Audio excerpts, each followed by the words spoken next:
Okay, first time I see from this perspective, everybody. I was just wondering, how many kids do we have in the audience? No. A few kids? All right.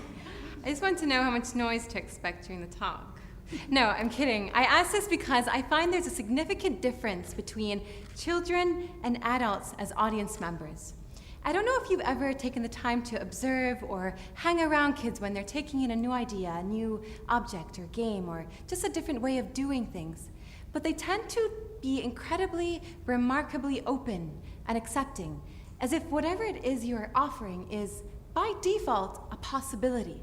And so they take it, they go along with it and see where it takes them. But as we grow as adults, we tend to put up a lot more resistance to new ideas. I mean, imagine the frustration alone when being asked to take a different route to work or to school. Yes, exactly, you know what I mean. But even when we do take in a new idea, we tend to only engage a quarter of our attention in the process of exploration. Another quarter in the past, wondering why on earth we got into this in the first place. Another quarter in the future, trying to concretize that final result that has to be 100% guaranteed, as if anything is. And then last quarter, worrying about what's happening at home, or at work, or in some other country, in some other part of the world. Perhaps for good cause, but what I want you to do now is to take a few seconds of your time. That's all we can really afford right now. But take a few seconds and to imagine being your 8-year-old self. You're probably getting images of what that looked like or felt like. But I don't want you to look at those images like you're watching a movie. I want you to really, really be 8 years old.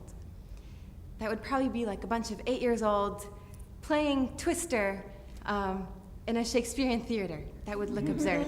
But kids do that when they take in new ideas. They immerse themselves so fully in it, like they're playing a game of Twister. And I want you to do that, to engage with this talk, and perhaps all the talks you're going to be hearing here today, like you're playing a game of Twister.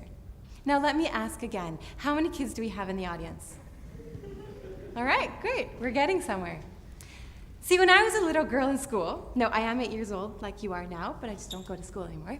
But when I was there, I used to imagine that teachers belonged to a planet in our universe that astronomers didn't yet discover. And so, say, if we had math session, I would imagine that math alien would descend upon us and then poof into the classroom, bestow her mathematical knowledge, and then when the session was over, walk towards the door, and then poof, back to teacher planet.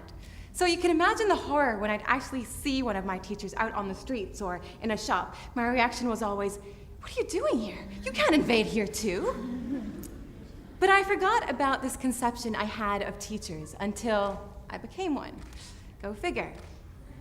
And it was always at the forefront of my mind that I wanted to be real to my kids. I wanted to be human.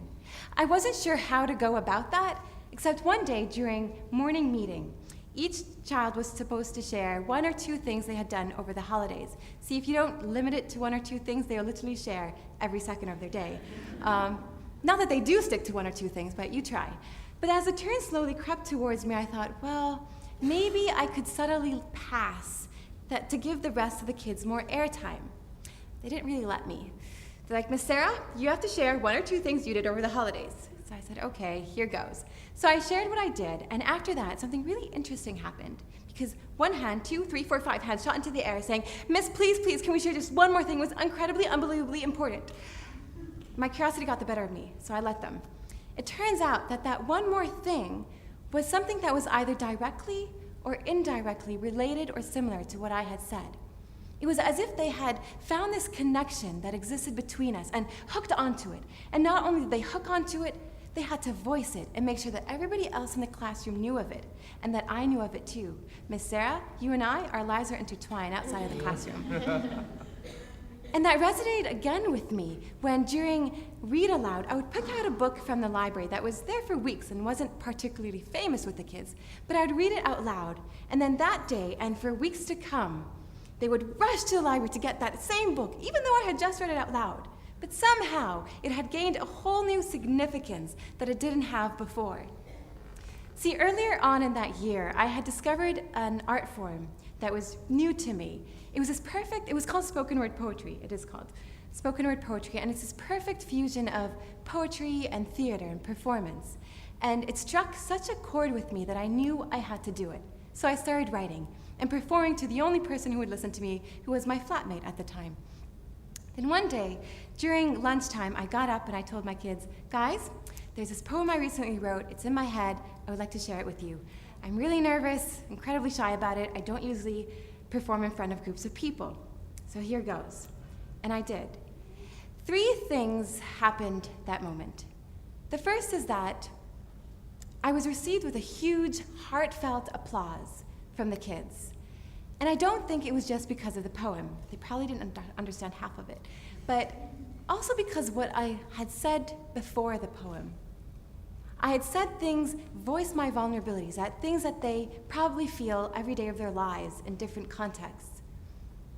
And so they connected with that. It's interesting because while I was preparing for this talk, I was reading the 10 TED Commandments. And one made me stop and kind of pause for a minute. It's my favorite one, and it says, be real. Show your vulnerabilities, your failures, as well as your successes.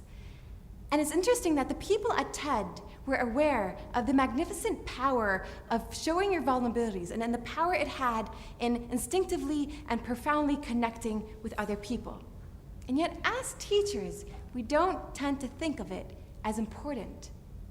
And even though as a TED Talk, you probably give a talk one-off, probably to hundreds of people, but as teachers, we spend 8 hours a day, every day a week, with these kids developing very complex relationships, and yet we still don't think it's important to create that connection.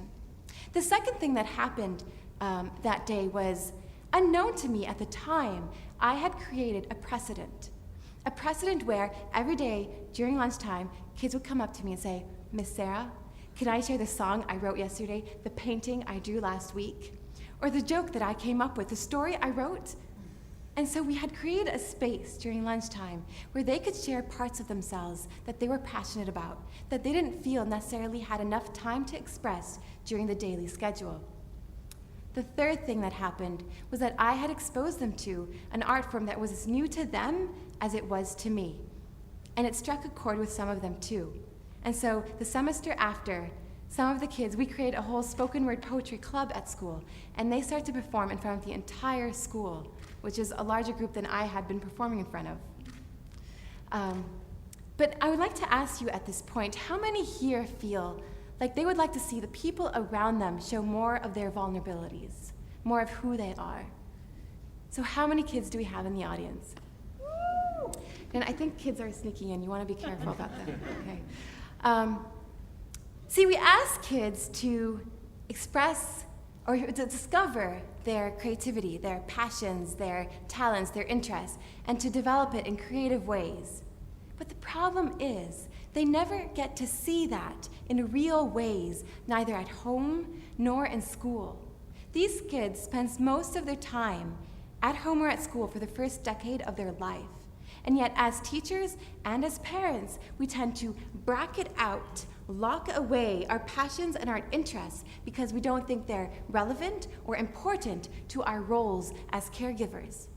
And this doesn't just apply to caregivers, but also to all of us here in the room and everybody in general. We all play different roles in our lives that we try to squeeze into, that we try to fit the bill.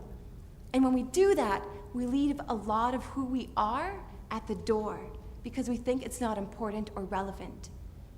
So I want you to think about that, to ask yourselves, what am I not taking in with me when I enter these roles? And you might find there are things that you do not want to take in with you, and that's fine. But you might find that there are other things that you are taking for granted that perhaps could add a lot of value if you do take them in with you, that could help you see connections that you didn't see before, that could help you transform the way you think about this role that was previously very rigidly categorized. So here I would like to ask, how many of you would like to take more of themselves into the different roles they play, whether you're a banker, engineer, doctor, neighbor, friend, son, or daughter? Who would like to take more of themselves into the roles they play in their lives? So how many kids do we have in the audience? Everybody. A lot of kids. It's like monkeys on the wall. There are days when we seem like jacaranda trees, hiding our bluebell flowers in spring, afraid gusts of wind would blow too harshly its boughs before the come of fall. And so we fall into thinking that who we are is not enough, or rather too much to share with the world. So tone it down, please. Let's leave our pictures half drawn, colors faded into gray. Let's teach our children to draw the world in black or white. No, people don't come in all shades of gray. But if we allow it, a classroom of students can stretch into a different shape, walls dissolving into space, giving birth to singers, painters, storytellers, poets, and stand-up comedians. I'll let Zainab explain to you that in her painting, dark blues can weave into light blues the moment the moon touches the tip of the sky. Or Lydia, who only writes when she's writing a song, her voice like crosswinds vibrating through the enfoldings of her vocal cords. Singing of the coming of spring, her hands flapping like a bird already in sight, in flight. Her tunes trickle through my veins, rearrange the pulsations of my heart until they beat to the tune of her song. And Tatiana could perform this poem better than myself, writing about people in her life that most of us take for granted. And Ahmed asked if he could read you a story, fluctuating voice, dancing in and out of characters. This talk is a toy in 8-year-old hands. Dissect it, take it apart, and then put it back together again just to see if it would become something else, something richer with more of you in it, with more of us in it. As our minds and souls contort and bend and twist in divergent ways in this twister game that we are playing together. Thank you.